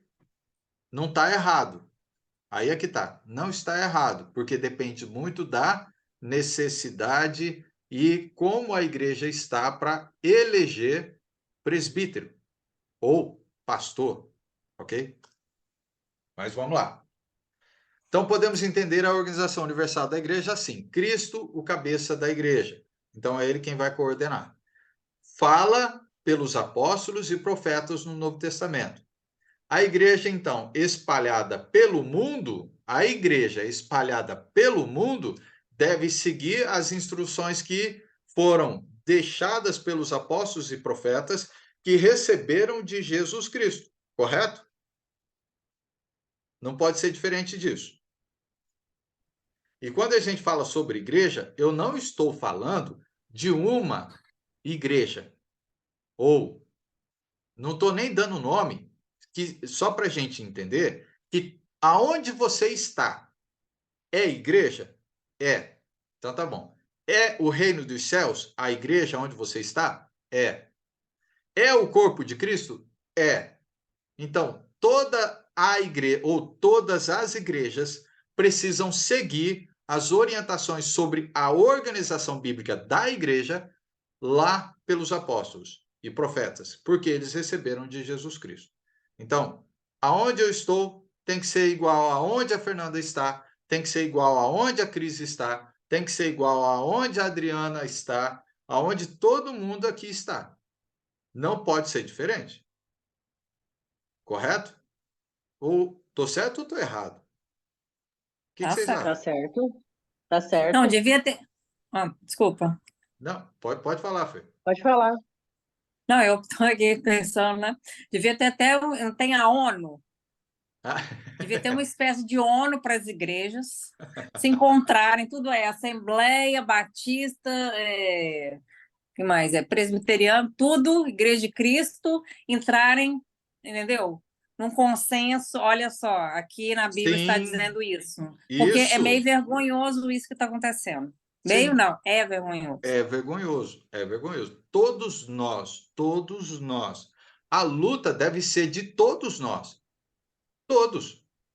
Então, quando a gente for tratar sobre organização bíblica, a gente precisa verificar o que os apóstolos ensinaram, o que os profetas ensinaram no primeiro século, ok? Porque o que eles receberam veio de Cristo.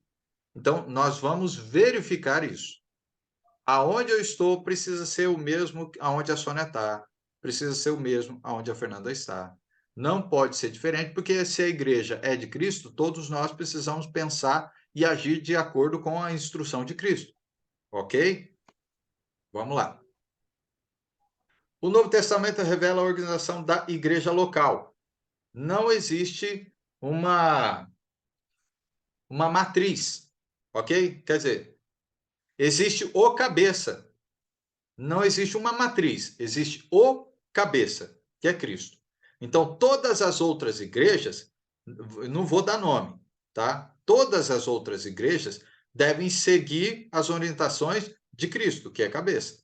Então, eu preciso estar verificando o que é que Cristo falou para que eu viva de forma ordenada, conforme ele instruiu. Mas vamos lá. A igreja existe como uma entidade universal e também como uma congregação local, ok? Ou numa localidade particular. Então, significando, você pode estar numa cidade e existir 4, 5 congregações, todas unidas, pensando a mesma coisa, agindo da mesma forma, seguindo a mesma instrução. Ninguém pensando diferente. Aí existe união, existe comunhão. Todos pensando como o cabeça, agindo como o cabeça instruiu para que a gente haja, tá? Então, não importa se tem 3, 4 na mesma cidade, não importa. Todas elas precisam pensar da mesma forma. E não existe uma matriz dentro da cidade que coordena as outras. Não existe. É Jesus quem coordena e ele quem vai dar a instrução para que cada igreja viva de forma ordenada. E todas elas precisam ter organização. Não tem uma que manda na outra. Ok, então a organização simples da igreja local no Novo Testamento encontra-se resumidamente em Filipenses 1:1. Então vamos lá, está aí debaixo, vocês podem abrir a Bíblia se vocês quiserem, mas está aqui na tela também para a gente. Diz assim, ó, Paulo e Timóteo, servos de Jesus Cristo, a todos os santos em Cristo Jesus, inclusive bispos e diáconos que vivem em Filipos. Então, aqui ele está falando todo mundo, tá? Se tem bispos e diáconos, aí, ó, tá vendo?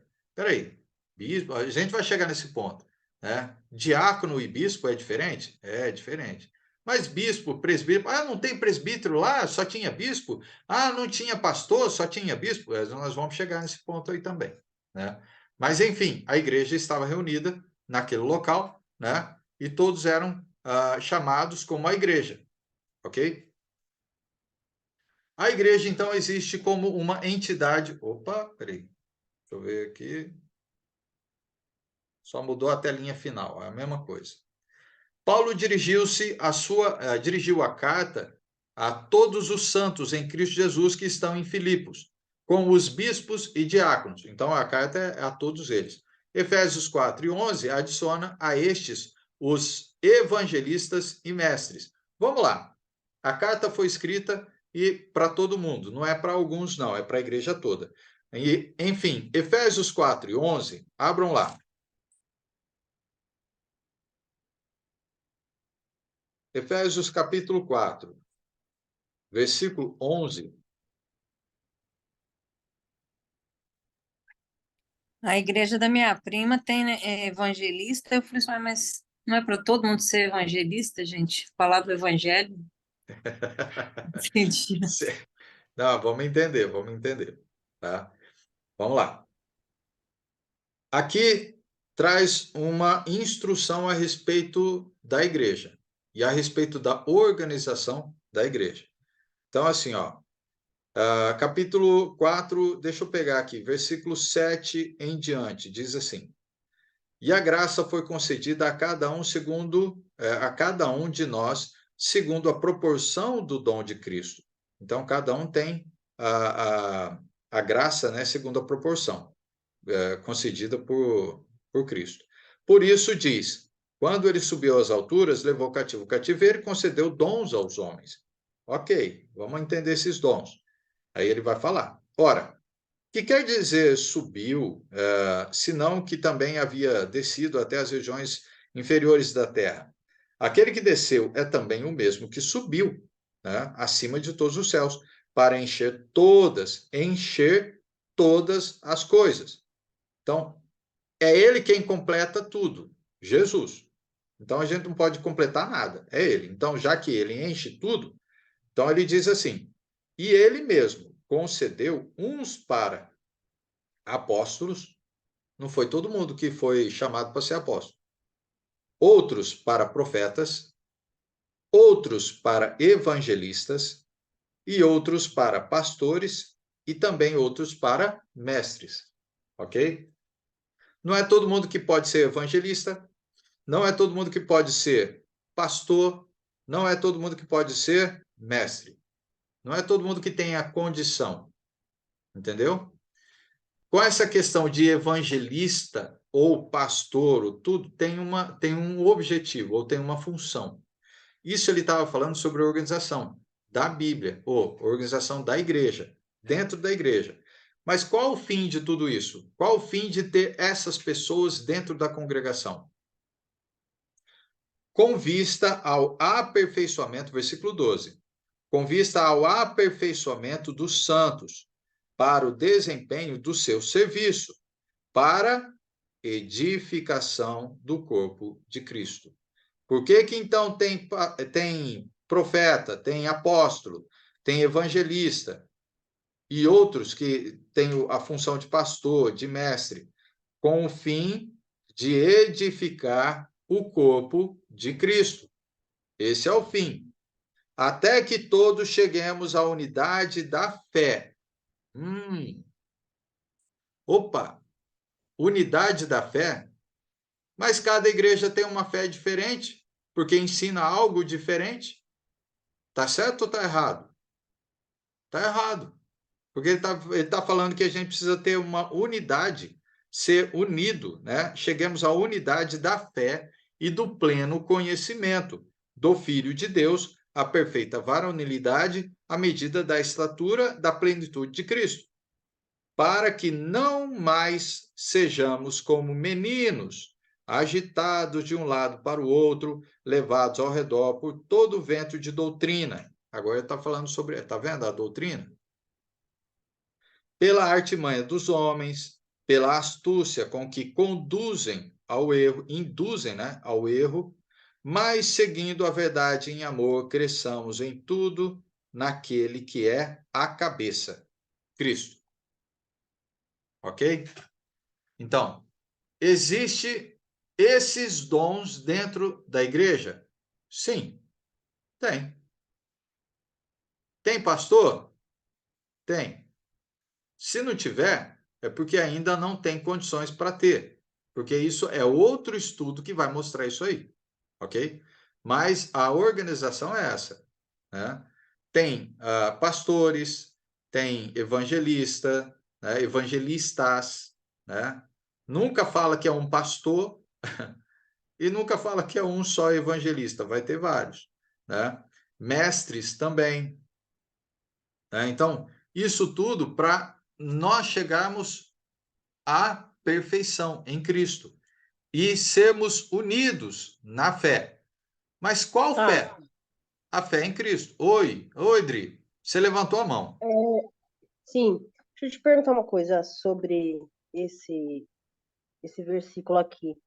Será que às vezes as pessoas pegam esse pedaço que está falando sobre organização para eles falarem que naquela igreja tem apóstolo? Porque para ser apóstolo, você tem que ter andado com Jesus. E Ai, aí ai. eles se auto, né, intitulam apóstolos. Será que eles não pegam esse versículo de repente para dizer que pode? Porque não é o entendimento que a gente tem, né? Sim, Porque para o bem, povo bem inventar, colocado. eles pegam um versículo para poder é, informar para alguém, né? Porque na igreja da minha sobrinha tem apóstolo, eu acho muito estranho eu falar, porque apóstolo, só que eu saiba, só teve os 13, né? A gente conta com o E, Paulo também, sim, que isso, andou com Jesus. O resto não, isso. a menos que eles pegam esse versículo em particular para poder usar para dizer que poderia ter, por causa Sim, dos dons, né? tá, ok. Mas vamos lá. Eu vou usar a instrução e eu quero que vocês entendam aqui, o ponto que eu quero chegar com vocês. A igreja foi estabelecida, ok? É a mesma igreja do primeiro século, é a mesma igreja de hoje? Deve ser, não é? Tem que ser, ok? Deve. Deveria ser. Aham. Isso, ok. Tem Mas que vamos ser. pensar, é a mesma igreja, não tem outra igreja, é a mesma igreja.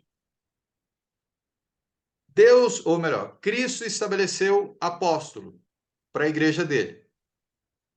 Ok. A igreja tem apóstolo?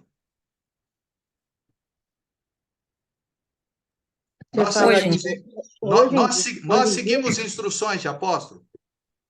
Não. Pensa bem. ué, eles escreveram a Bíblia, né? Ok. E qual instrução a gente Sim. segue? A Bíblia. Jesus, que ele não foi inspirado? Isso, tá. Mas talvez eu vou deixar vocês confusos, mas eu espero que vocês entendam. Tá? Tá. Vamos lá. Atos capítulo 2.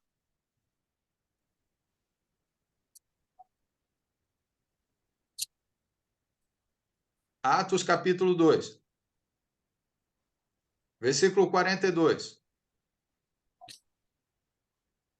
Eu não vou falar que hoje alguém possa se intitular, mas eu quero que vocês compreendam algo que eu quero que vocês entendam a minha cabeça, se é que vocês vão conseguir compreender, mas vamos lá. Atos capítulo 2, versículo 42 diz assim: E perseveravam na doutrina dos apóstolos. Hoje, a igreja persevera na doutrina dos apóstolos? Sim. Uai, deve, né? Isso. Deve ou não deve? Eu creio que deve. Isso é um pouco complicado, né? De pensar na resposta, mas não é errado. Não é errado. A igreja é a mesma do primeiro século? Tem que ser. A igreja que a gente vive tem que ser a mesma igreja do primeiro século, não pode ser diferente.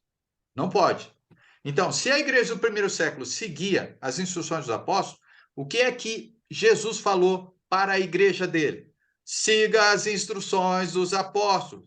O que é que hoje nós fazemos? Seguimos as instruções dos apóstolos. Ué, nós não pegamos Atos para instruir a igreja, nós não pegamos Efésios, que é a carta de Paulo, que é um apóstolo instruindo a igreja, nós não somos instruídos por apóstolo? A igreja de Cristo tem apóstolo? Tem. Só não está vivo. Mas a palavra está viva. Então, quando perguntar, a igreja de Cristo tem apóstolo? Claro que tem, porque eu sigo a instrução do apóstolo. Entendeu? Eu sigo as instruções dos apóstolos. Agora, se perguntar assim, existe apóstolo vivo? Não. Não. Ah, mas hoje é errado ter apóstolo? Agora aí sim. Agora a gente vai lá para dentro do contexto que a Adriana falou. Ó, como é que elege um apóstolo? aí a gente vai lá para a carta, né, ou para o livro de Atos. Atos, capítulo 1, versículo 21, que fala assim: olha, como é que você escolhe um apóstolo? Opa, peraí, tem instrução? Claro que tem. Como é que Para você escolhe todos, um não tem, cara? presbítero? Oi? Para todos tem instrução, não tem? Para todos? Isso, para todos, todos têm instrução. Então, como que você escolhe um apóstolo? Aqui, Atos 1 e 21. É necessário, pois, que dos homens que nos acompanharam, porque aqui estava falando dos apóstolos, não é? Todo o tempo que o Senhor Jesus andou entre nós, começando no batismo de João, até o dia em que dentre nós foi levado às alturas, e um destes se torne testemunha conosco da sua ressurreição, né? Ou melhor, um destes se torne testemunha conosco da sua ressurreição. Então propuseram 2 nomes: José, chamado Barsabás, e cognominado Justo, e Matias. Bom, o que é que a gente verifica aqui? Para escolher, eleger um apóstolo, precisa ser alguém que era testemunha viva de Jesus. Andou com Jesus, recebeu instrução de Jesus. Ok? Era assim. Uhum. Então não pode ser de forma diferente. Mas tem a igreja, tem apóstolos? Tem, porque nós seguimos as instruções dele. Agora vamos lá. Se hoje alguém se intitular apóstolo, significa que ele pode falar o que ele quiser, porque ele é apóstolo. Não é um escolhido de Deus? Ou, perdão, um escolhido de Cristo? Ah, ele é. Mas ele que se intitula. Então, significando assim, se hoje ainda tem apóstolo vivo, significa que ele pode ensinar o que ele quiser. Tá errado, tá? Mas significa que ele pode ensinar o que ele quiser. Porque ele não é o enviado de Deus, ou enviado de Cristo. Os apóstolos no primeiro século não fizeram a mesma coisa. Eles foram enviados de Cristo e falaram aquilo que veio de Cristo e que veio do Espírito Santo. Então, se hoje tivesse apóstolo escolhido por Cristo, ele ainda estaria continuando instruindo coisas que Jesus ainda não tinha falado. Mas o que tem hoje não é aquele que viveu com Jesus. Ele se intitula apóstolo, sendo que ele não pode se intitular e ninguém pode dar o título de apóstolo para ele. Aí cai dentro da instrução que a Adriana falou. Aí daí puxando o gancho disso, a explicação que muitas igrejas têm, né, presbíteros, evangelistas, porque depende da característica da igreja. Por exemplo, a minha é muito jovem. Então, dependendo, pelo que é instruído na Bíblia, a pessoa não atinge aquela característica. Por exemplo, por não ter filhos, por não ter uma idade mais avançada, por não ter experiência, então, tudo isso está na instrução. Então, às vezes não tem por causa da igreja, a igreja ser muito jovem, então não dá para você colocar certas funções, porque aí você não ia estar seguindo. Sim, sim, perfeito. Dentro desse contexto, a gente vai verificar se a igreja tem condições ou não, né? Então, uma igreja muito nova, que os casados ainda têm filhos pequenos, e ele tem ainda novo, tanto, vamos colocar novo na fé, como novo na idade. Porque a questão ser um pastor, ou presbítero, ou bispo, aí é que está, cada palavra tem uma função, ou, perdão, um conceito, né, para explicar, né? Uma explicação melhor. Então, vai trazer a ideia de que o pastor precisa ser alguém já de idade, alguém já experiente na vida, não aquele que tenha que seja maduro, somente maduro na fé. Você pode pegar alguém que é maduro na fé, de 50 anos, 60 anos de idade, mas não é casado. Mas ele não pode ser presbítero, ele não pode ser pastor. Porque a Bíblia fala claramente quem são os pastores e que podem ser pastores. Aí a gente vai chegar nesse ponto também, ok? Ah, tá. Então a gente vai ver cada um, qual o critério para cada um? Sim, os principais a gente vai ver aqui, porque os outros, a Ah, show. maioria são mais simples para entender. Então vamos lá. Ok. Nós temos pouco tempo também aqui. Eu vou adiantar mais um pouquinho aqui, ó, que já está entrando. Página 13. Os bispos, também descritos como presbíteros e pastores, eram sempre uma pluralidade. Quer dizer, mais de um bispo, presbítero ou pastor. E eles cuidavam de uma única congregação. Eles não cuidavam de várias congregações, mas uma só, ok? Porque ele era eleito para aquela congregação. Ele não podia ter a função de cuidar de um rebanho que ele não conhecia, porque o rebanho não é dele, o rebanho é de Cristo. Mas a questão é que, lembra que ele falou assim para Paulo, para Pedro, Pedro, apacenta as minhas ovelhas. Eram as ovelhas de Pedro? Não. Pedro, apacenta as minhas ovelhas, cuide das minhas ovelhas. Então, não tem ovelha nenhuma, não tem rebanho, não existe rebanho de alguém, a não ser de Cristo.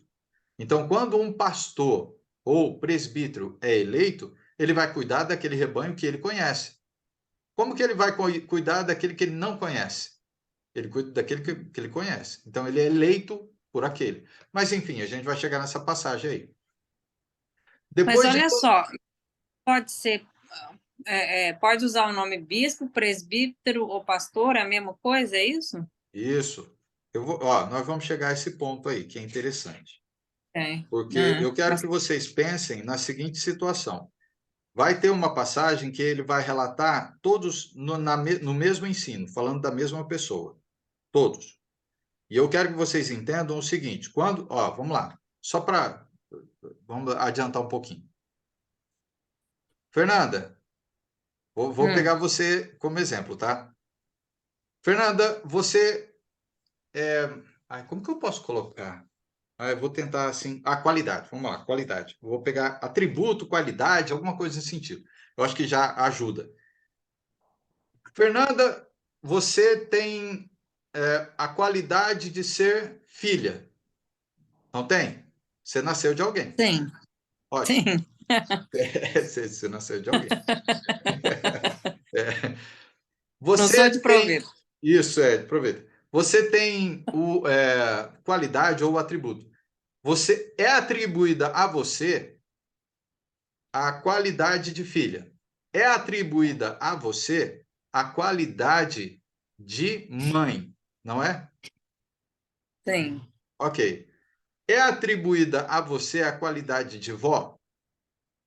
Não. Não, Nem tão cedo. É. Se Deus quiser. Ok. Então, eu quero que vocês entendam isso.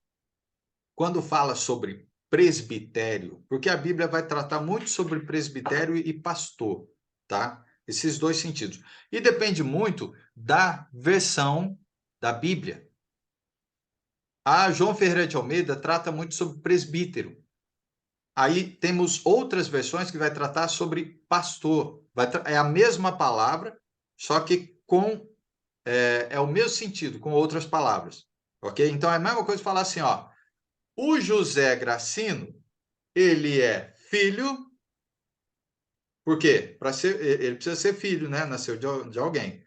Ele tem a função de filho, tem a qualidade de filho, ele tem atribuído a qualidade de pai e atribuído a qualidade de avô. É isso, José? Isso aí. É isso, ó, três qualidades. Já tenho neto, tem 26 anos já. Isso.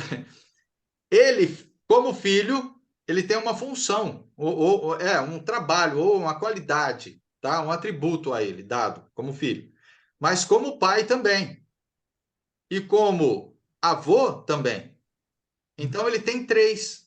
É esse sentido que eu quero trazer para vocês, que o presbítero, bispo e pastor é a mesma função, da mesma pessoa.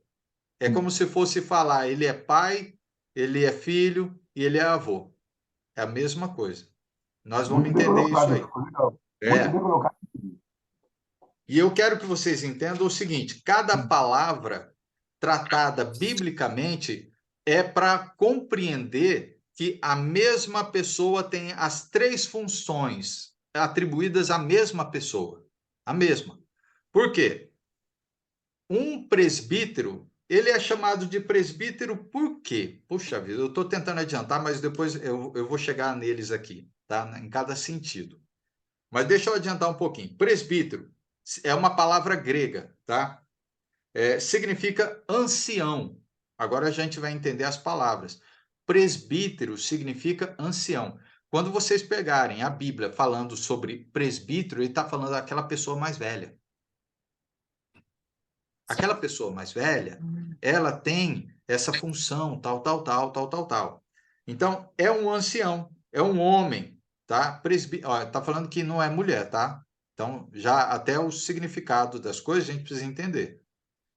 Presbítero não é presbítera, é homem, tá? Função presbítero, homem. Homem ou pessoa mais velha, mais experiente para cuidar do rebanho. Não é alguém novo para cuidar do rebanho, alguém já experiente, né? Dentro da igreja. Homem maduro, mais velho, de idade, de espírito e não neófito. É interessante a gente parar e pensar também nisso, tá? Tudo isso tem a ver com a mesma pessoa.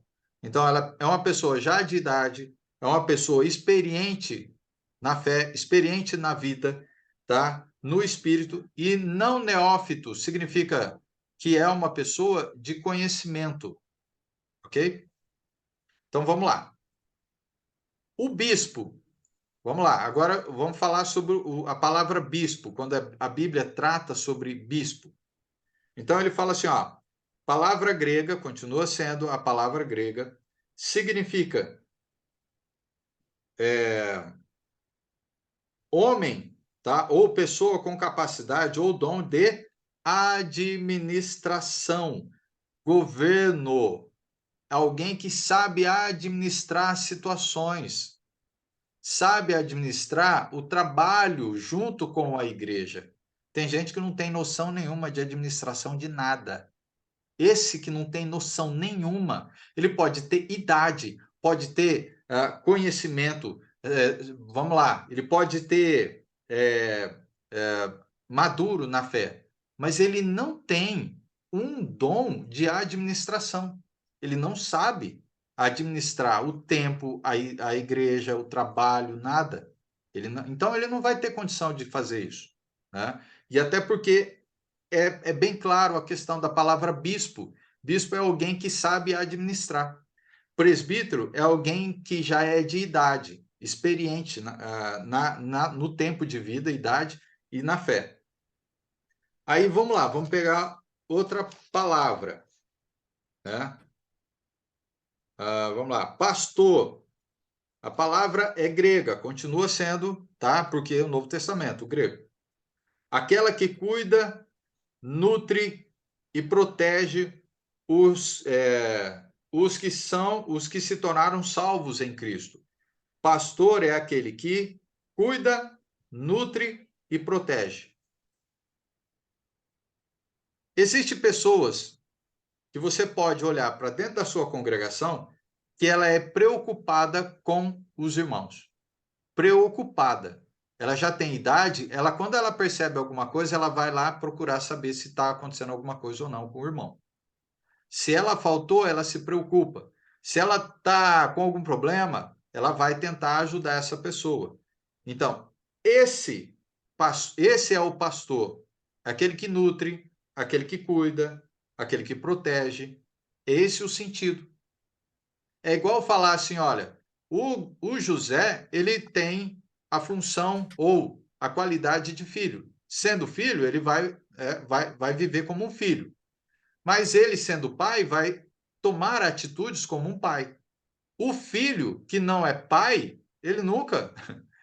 O filho só vai entender ser pai quando ele for quando for pai mesmo. Ó, eu posso dizer a mesma coisa que eu já falei várias vezes para meu pai. Eu falei assim, pai, eu nunca tive a ideia do que é ser pai quando eu me tornei pai. Porque eu não entendia o sofrimento seu. Eu achava que era loucura, que você estava pirando e estava me deixando mais pirado ainda. Né? Por quê? Porque eu não entendia isso. A sua preocupação, às vezes, era exagerada. Aí, agora que eu me tornei pai, né? Eu falei assim, ó, eu fiquei 3 dias sem dormir, com medo da minha filha falecer, e eu tá dormindo, desmaiar na cama. Fiquei 3 dias, até alguém mais velho vir falar assim, ô, cara, vai dormir. Você tá achando que né, se você é acordado, até quando você vai ficar assim? Né? Fica tranquilo, vai dormir. Eu quase que eu dormi um dia inteiro, entendeu? Né? Eu não tinha experiência, não tinha nem ideia do que é ser pai. Mas eu, quando cheguei à idade de ser pai, casei, né? Me tornei pai, aí eu fui entender. Aí, depois, ainda também, como a Fernanda, eu não sou avô. Né? Mas o José vai poder dizer isso para nós. Ele tem essa experiência, ele já se tornou avô. Então, é alguém que todas as fases ele já vivenciou. Então, imagina pegar eu, que não vivenciei todas as fases, e falar assim, ó, vai cuidar da igreja, vai ser pastor aqui. Né? Não tenho nem idade, nem experiência ainda, não cheguei à fase, entendeu? Eu não cheguei. Agora, eu estou chegando. Minhas filhas estão lá, eu tenho uma de 14, vamos dizer que chega a 20 anos, se torne mãe, vamos lá, um exemplo. Né? Eu sei que hoje demora um pouco mais, né? Tem mãe aí se tornando mãe com 30 anos, procurando ser mãe com 25 a 30 anos. Né? Mas, enfim, aí sim eu vou entender todo esse processo, todas as fases. Então, para a igreja, Jesus deixou a instrução sobre como funciona. Para você ser um pastor, você precisa, né, ter as 3 qualidades, né, as 3 experiências de sua vida para você cuidar, para você ser pastor, para você ser presbítero, para você ser bispo. Então, são 3 coisas, 3 funções para uma mesma pessoa. É isso aí. 3 funções, 3 qualidades. Ele tem qualidade de filho, qualidade de pai, qualidade de avô. É a mesma coisa aqui colocando para nós. Tá bem? Olha, eu vou encerrar aqui, que eu já passei da hora, né? Eu vou deixar aqui marcado que a gente vai falar sobre isso aqui e tentar chegar, sei lá, até o fim. Não é muita coisa, não, tá? Mas acredito que esse assunto é um dos mais polêmicos que a gente possa tratar dentro da congregação, dentro da igreja. Alguém tem alguma pergunta? Quanto aos significados, desculpa, significado das palavras e características de cada um, na próxima aula a gente vai ter no slide ou vai ter o versículo também? Como é que vai ser? E não, então, nós vamos encontrar. Nós vamos encontrar Show. versículo, passagem, né? E a gente vai verificar tudo isso. Vai complementar essa ideia que eu estou falando para vocês, biblicamente. Uhum. Tá? Bem legal. Biblicamente. Uhum. Ok. Obrigada. Nada. Mais alguém?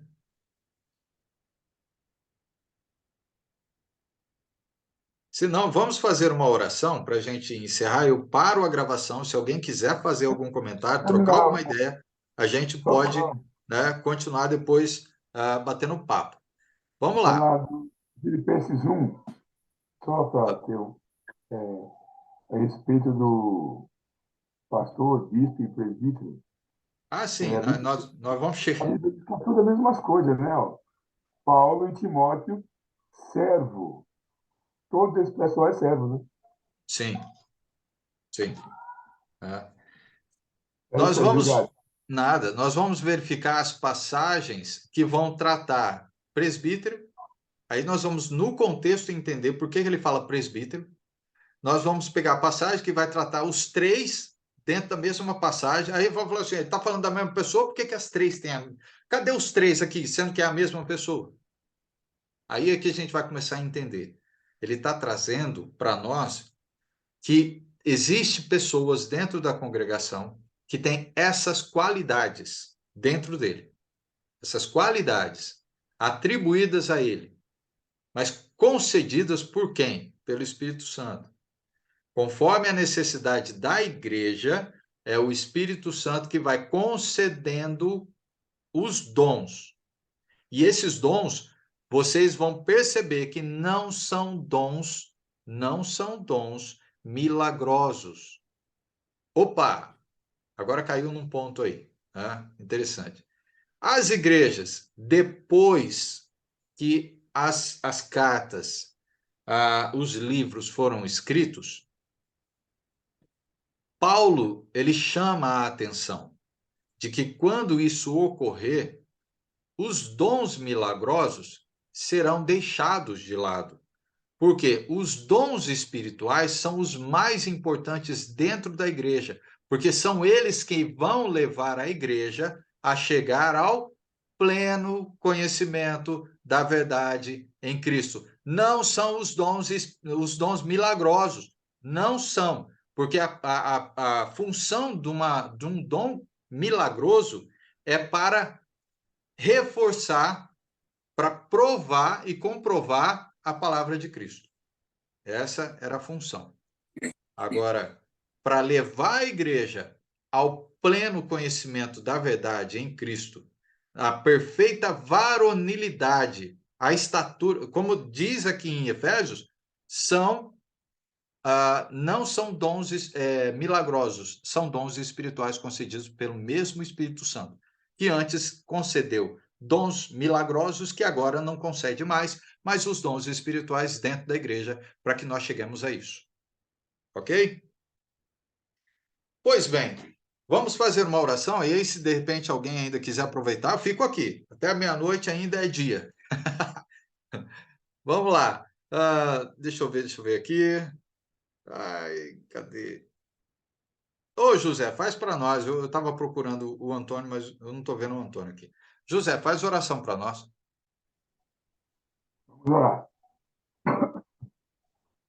Pai amado e bendito, santo e maravilhoso, nós viemos ao Senhor em nome de Jesus. Fico agradecido, Pai, por mais essa aula, por mais esse conhecimento que nós aprendemos agora, Pai. Que o Senhor possa ajudar cada um a entender, compreender e decidir a sua palavra. Porque queremos ser um servo melhor, ser um discípulo melhor. Sempre, Pai, na verdade, para crescer dia a dia ao seu reino. Deus amado e bendito, nos dê uma boa noite de descanso, paz, amor e alegria, debaixo da sua palavra e da sua graça. Em nome de Jesus, nós agradecemos. Amém. Amém. Amém. Obrigado. Gente, fiquem à vontade, tá? Se quiserem fazer algum comentário, a gente pode ficar aqui sem problema. Se não, só se despedir, a gente vai embora hoje. Boa noite a todos, até a próxima. Noite, Amém, noite. Al. Amém. Que bom, que bom. Obrigada. Amém. Boa noite, pessoal. Boa Com noite. Deus. Deus abençoe vocês. Obrigado pela aula. Amém. Boa noite, Nada, gente. José. Eu Deus que agradeço abençoe. a presença de vocês. Boa noite, Dri. Tchau, gente. Tchau, Fê. Cris, tchau, tchau. Um abraço. Deus abençoe vocês, gente.